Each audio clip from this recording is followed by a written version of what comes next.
Fala galera, chegando por aqui mais um dia aí, já estamos no nono dia de Provérbios e hoje a gente tem muita coisa interessante para falar.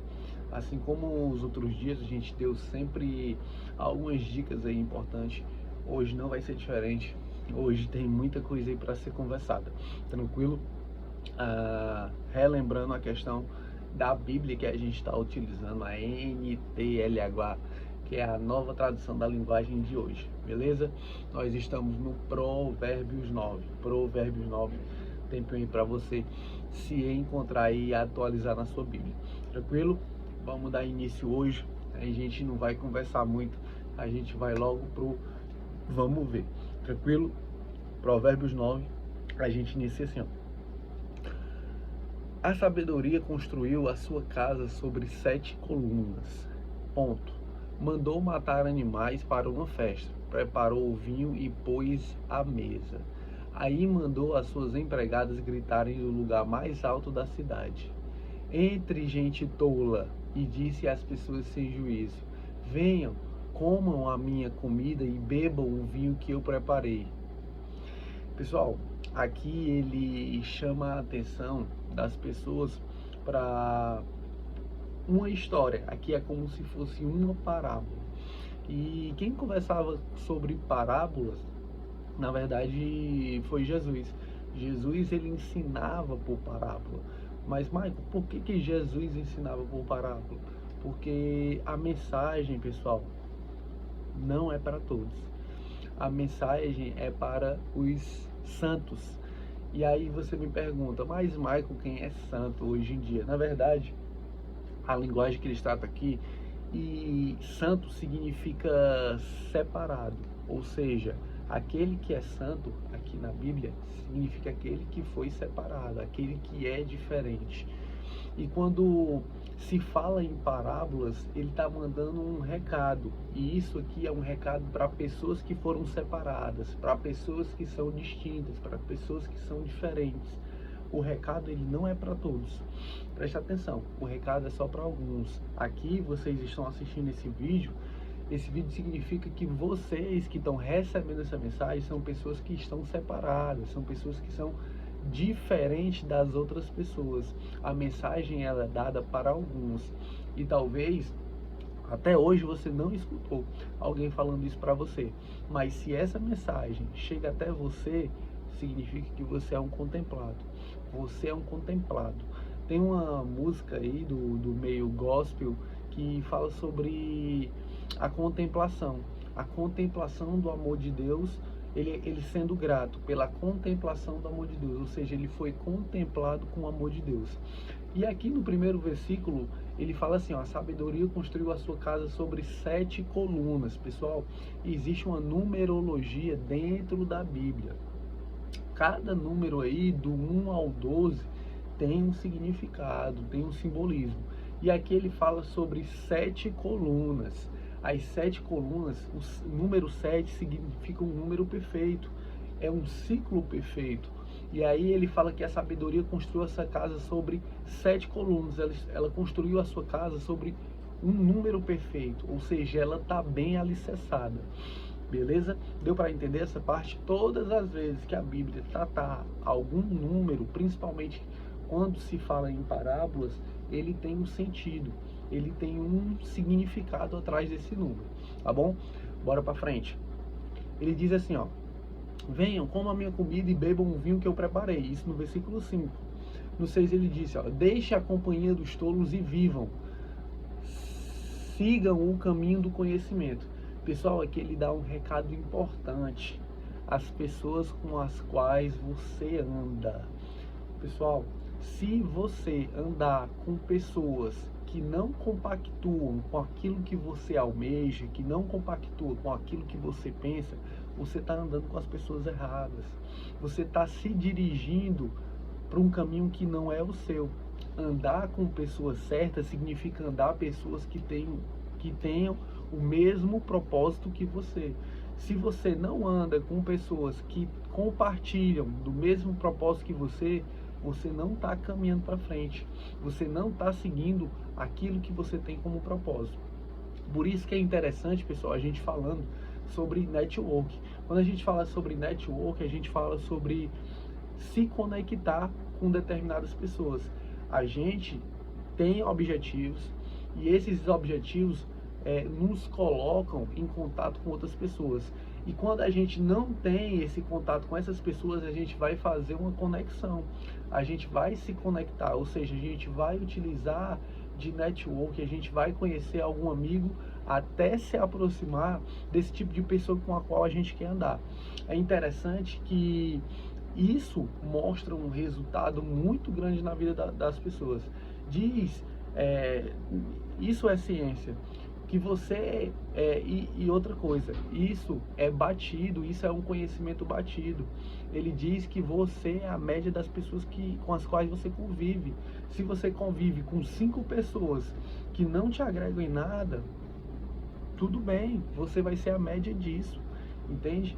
Você vai ser a média das pessoas com as quais você convive. Ou seja, você tem que se conectar com pessoas que estão acima de você. Você tem que se conectar com pessoas que elas estão um nível acima de você. E também não vale a questão da conexão com pessoas que estão um nível muito lá em cima, porque existe um ruído entre a mensagem. Você vai ter que escalar isso. Você vai escalar até chegar no nível mais acima. Então, sempre, a ideia aqui que é passada dentro desse versículo é: caminhe com pessoas que possam agregar você. Caminhe com pessoas que têm aquilo que você ainda quer ter. Você vai começar a pegar ideias, você vai começar a pegar dicas, você vai começar a abrir a sua mente em relação àquilo que você ainda tem na cabeça, mas não tem no mundo físico. Tranquilo? Bora pra frente. Ele diz assim, ó, no 7: se você repreender uma pessoa vaidosa, a única coisa que vai conseguir é ser insultado. Se tentar corrigir um homem mau, o que vai conseguir é ser humilhado. Pessoal, quando ele fala aqui, eu me lembro, um dia eu fui fazer uma entrega aqui pela empresa, e chegando lá eu liguei pro cidadão e aí ele disse que não estava em casa, sendo que um dia anterior eu havia combinado com ele e tinha dito: ó, pela manhã até meio-dia eu passo lá na sua casa para deixar a sua mercadoria. Sendo assim, eu fui, liguei para ele e disse: cara, eu não estou em casa, e se você quiser me esperar... Não, na verdade ele deu outra ideia. Ele disse: ó, deixa o material aí atrás do carro, tava na rua, atrás do carro, quando eu chegar eu pego e te pago. Eu disse: cara, tá vendo que isso não vai dar certo? Quer dizer que se eu deixar o material atrás lá do carro dele, esse material desaparecer e chegar lá, ele vai me pagar ainda? Não vai me pagar. E aí ele disse: ó, eu tô chegando em 30 minutos. Tudo bem, o senhor me espera em 30 minutos? 30 minutos eu espero. Isso era 11h30 da manhã. Ao meio-dia ele não chegou e eu liguei para ele. O senhor disse que chegava em 30 minutos. O senhor não chegou em 30 minutos. Ele: é porque eu peguei um trânsito, não sei o quê. Aí eu disse: o senhor não tem a palavra, o senhor não tem compromisso. E aí ele disse: você não sabe o que foi que aconteceu? E aí, para eu não me alongar muito na história, eu disse: tudo bem, o senhor vai demorar ainda? Ele disse: não, mais 10 minutos eu tô aí. Ou seja, ele chegou lá com 15 minutos. E aí eu já estava, digamos assim, meio que estressado por conta desse tempo que demorou. E aí quando ele chegou, eu vi uma energia dele muito pesada, uma carga muito pesada. E qualquer coisa que eu falasse ia gerar um atrito muito grande. Ou seja, eu identifiquei o tolo. O tolo, apesar de estar errado, ele nunca se vê como ele tá, como errado. Ou seja, talvez uma possibilidade de comportamento da parte dele seria: meu amigo, me desculpe, é porque eu tive que resolver alguns problemas e eu te peço desculpa por ter atrasado, mas enfim, ainda bem que deu certo, eu te agradeço por ter esperado. Essa era a maneira que a gente esperaria que ele se comportasse. Mas não, o tolo, ele sempre acha que ele está certo. O tolo, ele não consegue ter um bom senso da situação. Pessoal, o bom senso, ele está relacionado a um sensor. Como assim, Michael? Ele está relacionado a um sensor. O bom senso é como se você tivesse antenas que captam sensores no ambiente, do ambiente e de pessoas. Quando você não tem esse sensor, você tem o bom senso quebrado, ou seja, você não entende, você não consegue fazer leituras. E o bom senso, nessa hora, ele deve ser usado. Geralmente os tolos, eles não têm um bom senso. O bom senso é você entender o que o outro passa, e rapidamente, numa leitura de ambiente, do que aconteceu e o estado que a pessoa está. Principalmente quando você olha para a pessoa e entende toda aquela configuração. E tem pessoas que têm isso quebrado, e tem pessoas que, além de ter quebrado, elas não conseguem, elas não querem entender o que se passou. E aí quando elas não querem entender o que se passou, elas acabam queimando o bom senso. Ou seja, se você tiver um bom senso apurado, você consegue resolver problemas sem, sabe, sem se estressar tanto. Você consegue resolver problemas, como diz, na categoria, sabe? Então, interessante é você treinar o bom senso, interessante é você se colocar sempre, entender a situação, enxergar o outro, decifrar pessoas. Essa é a palavra, decifrar pessoas. Tranquilo? Vamos para frente. Ele diz assim, ó, no 8, versículo 8, diz, ó, nunca repreenda uma pessoa vaidosa, ela o odiará por isso. Mas se você corrigir uma pessoa sábia, ela o respeitará. Pessoal, tem gente que tem muita dificuldade em ser corrigido. Tem pessoas que odeiam ser corrigidas. E isso é uma categoria, na verdade, isso representa uma parte dos tolos. Os tolos, eles não aceitam correção. Na cabeça dos tolos, eles sempre estão certos. Eles sempre são donos da situação. E uma dica que fenomenal, pessoal, não adianta bater para frente, não adianta bater de frente desse tipo de pessoa. Se você bater de frente desse tipo de pessoa, você vai começar a piorar a situação. Existem situações, pessoal, que infelizmente você vai ter que perder. Às vezes você ganha mais quando você perde. É isso. Você ganha mais quando perde. Quantas vezes eu já perdi? Quantas vezes eu perdi e ganhei muito mais à frente? Se você tiver motivos nobres, justos e bons, você nunca perde. Preste atenção nisso que eu falei para você. Isso aqui é super interessante. Se os seus motivos de fazer o que fez foi nobre, justo e bom, você nunca perde. Então, mais vale a pena deixar para trás, mais vale a pena deixar para lá. Se você bater de frente, você vai perder muito mais, muito mais. Vamos para frente aqui. Ele diz assim no 9, ó: qualquer coisa que você ensina a uma pessoa sábia, torna-a mais sábia ainda. E tudo que você diz a uma pessoa direita, aumenta a sabedoria dela. Ou seja, pessoal, a sabedoria, ela tá nas coisas simples. Ele fala aqui, ó, tudo. Ele colocou esse advérbio, tudo. Ou seja, não é só não são apenas as coisas complexas. Tudo é tudo. Então, tudo que você se predispõe a ensinar, sendo da maneira mais simples possível. Esse nosso bate-papo aqui é de uma maneira mais simples possível, é de uma maneira mais direta possível. E tudo isso, dentro de um bate-papo desse, tem conhecimento. Tudo isso, dentro de um bate-papo desse, tem sabedoria. As pessoas conseguem identificar a sabedoria nas pequenas coisas, nas coisas mais simples.